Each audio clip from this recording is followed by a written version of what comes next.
こんにちは。前回の物語では、宇宙で起きた戦争、オリオン大戦についてお話ししました。自由と支配、愛と恐れの対立、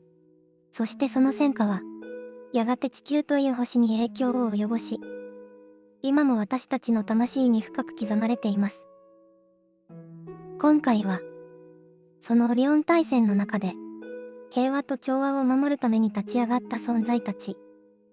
シリウス、クレアデス、そしてアンドロメダに属する魂たちが、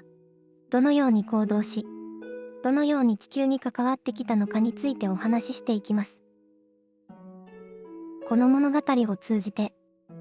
あなた自身の魂のルーツがどこにあるのか、感じていただけたら嬉しいです。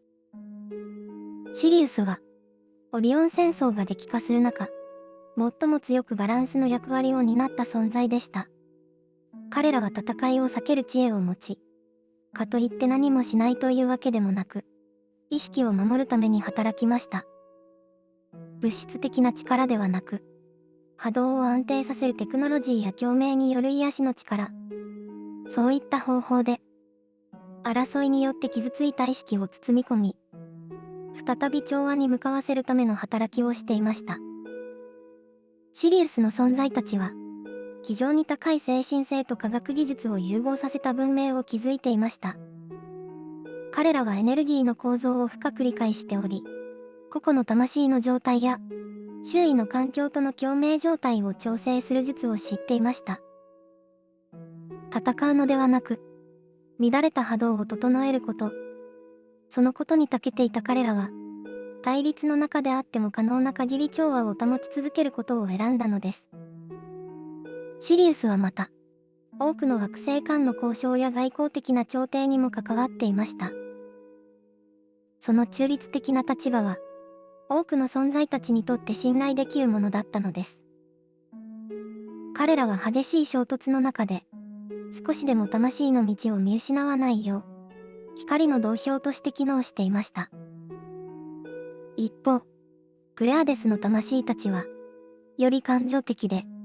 人間的な性質を持っていたと言われています。彼らはオリオン大戦を通じて、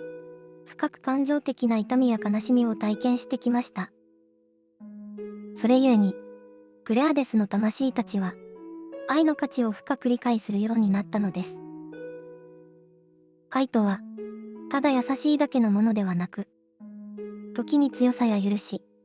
境界線を引く力も含まれています。クレアデスの存在たちは、争いの中で傷ついた他者に寄り添い、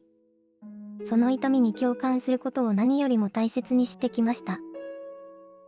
彼らが得意としたのは、精神的な癒しや、芸術、言葉、音の力による目覚めの促進です。クレアデス由来の魂を持つ人々は、地球上でも芸術性や感受性に優れている人が多いのはそのためです。また、クレアデスはシリウスほどテクノロジーに特化していたわけではありませんが、より感情のレベルで、人々を導くことに長けていました。地球に転生したクレアデス系の魂たちは、幼い頃から感受性が高く、人とのつながりや心の動きに敏感であることが多いです。自分をうまく表現できなかったり、周囲のエネルギーに圧倒されたりすることもありますが、深く共感する力こそが、彼らのギフトなのです。そしてアンドロメダ。この星系の魂たちは、非常に高次の意識領域に存在しており、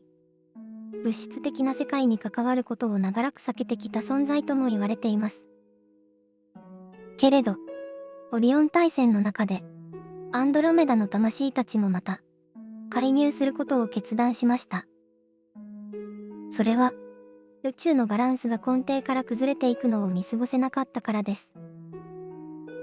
アンドロメダの存在たちは、いわば、観察者でありながら、最も深い愛と知恵を持つ守護者でもあります。彼らが関わるとき、それは本当に宇宙全体が危機に瀕しているときなのです。彼らは非干渉の立場から一歩踏み出し、調和の光を送り、記憶を封印された魂たちに目覚めの波動を送り続けてきました。地球に生きる私たちの中には、こうした、シリウス、プレアデス、アンドロメダの魂の記憶を持つ人たちがたくさんいます。それぞれに違う性質、違う感性、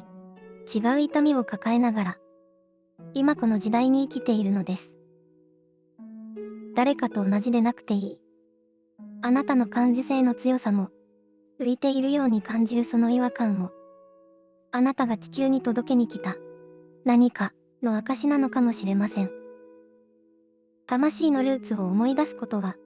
過去に戻ることではありません。それは、今この瞬間の生き方に深さと軸を与えることです。あなたが今、何に惹かれ、何に傷つき、何に共鳴するのか、そのすべてに、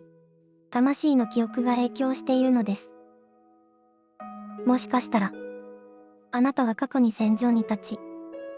愛する者を守れなかった記憶を持っているかもしれません。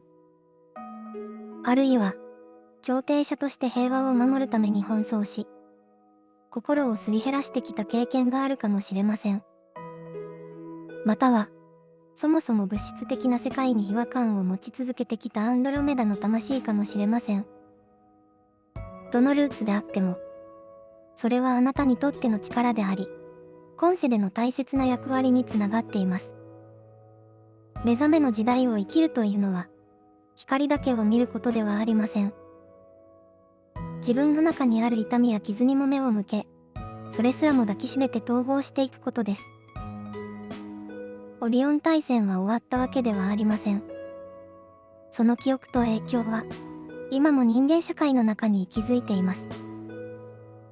支配と自由、恐れと信頼の間で揺れ動く意識。でもその中で、